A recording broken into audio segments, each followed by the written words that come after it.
Hi, this is my mobile phone. A mobile phone can change your life. And a mobile phone gives you individual freedom. With a mobile phone, you can shoot a crime against humanity in Syria. With a mobile phone, you can tweet a message and start a protest in Egypt. And with a mobile phone, you can record a song, load it up to SoundCloud, and become famous. All this is possible with your mobile phone. I'm a child of 1984, and I live in the city of Berlin. Let's go back to that time, to this city. Here you can see how hundreds of thousands of people stood up and protested for change. This is autumn 1989. And imagine that all those people standing up and protesting for change had a mobile phone in their pocket. Who in the room has a mobile phone with you? Hold it up. Hold your phones up. Hold your phones up. Hold it up. An Android, a BlackBerry. Wow, that's a lot. Almost everybody today has a mobile phone. But today I will talk about me and my mobile phone and how it changed my life. And I will talk about this. These are 35,830 lines of information, raw data. And why are these information there? Because in the summer of 2006, the EU Commission tabled a directive. This directive calls Data Retention Directive.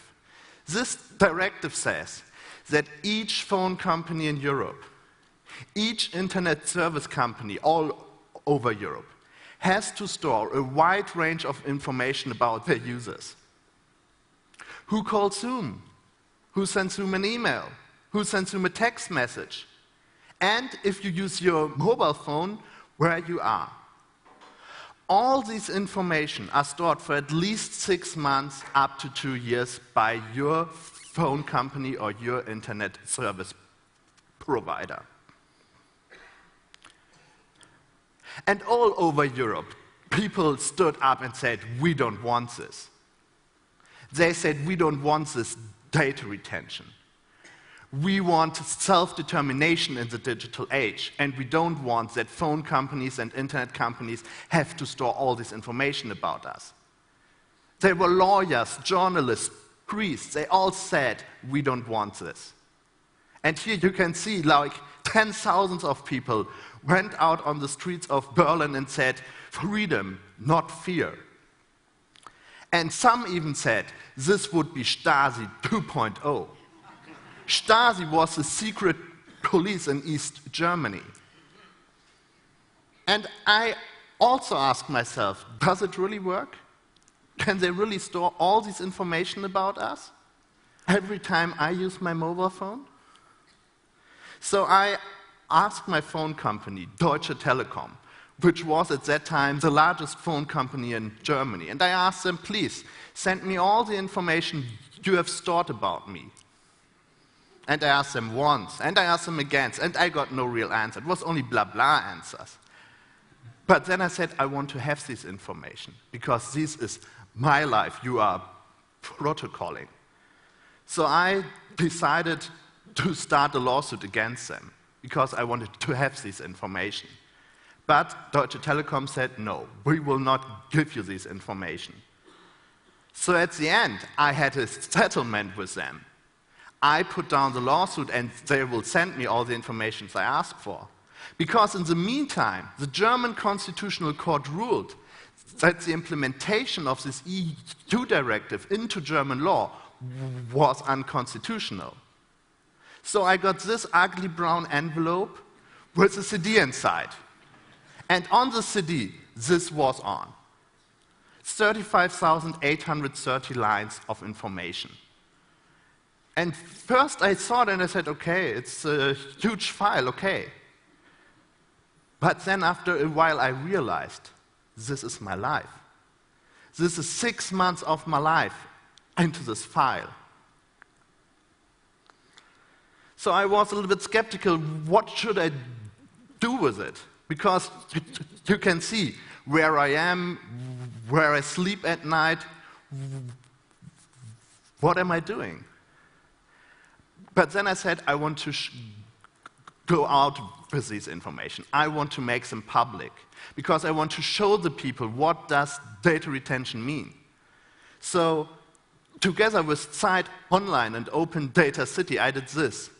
This is a visualization of 6 months of my life. You can zoom in and zoom out, you can wind back and fast forward. You can see every step I take. And you can even see how I go from Frankfurt by train to Cologne, and how often I call in between. All this is possible with this information. That's a little bit scary. But it is not only about me. It's about all of us.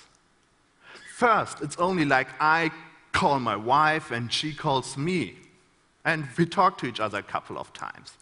And then there are some friends calling me and they call each other. And after a while, you are calling you and you are calling you, and you have this great communication network where you can see how your people are communicating with each other, what times they call each other, when they go to bed. You can see all this. You can see the hubs, like who are the leaders in a group. If you have access to this information, you can see what your society is doing. If you have access to this information, you can control your society.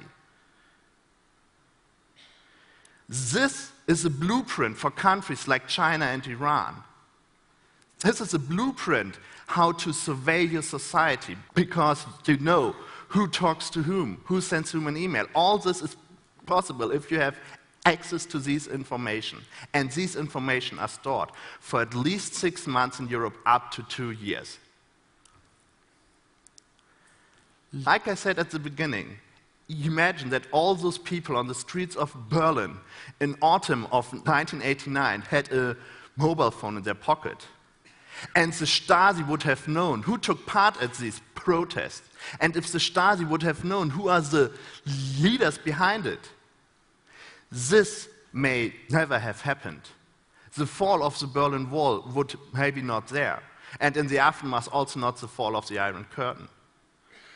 Because today, state agencies and companies want to store as much information as they can get about us, online and offline. They want to have the possibility to track our lives, and they want to store them for all time. But self-determination and living in the digital age is no contradiction. But you have to fight for your self-determination today. You have to fight for it every day. So when you go home, tell your friends that privacy is a value of the 21st century and it's not outdated. When you go home, tell your representative, only because companies and state agencies have the possibility to store certain information, they don't have to do it. And if you don't believe me, ask your phone company what information they store about you. So, in the future, every time you use your mobile phone, let it be a reminder to you that you have to fight for self-determination in the digital age. Thank you.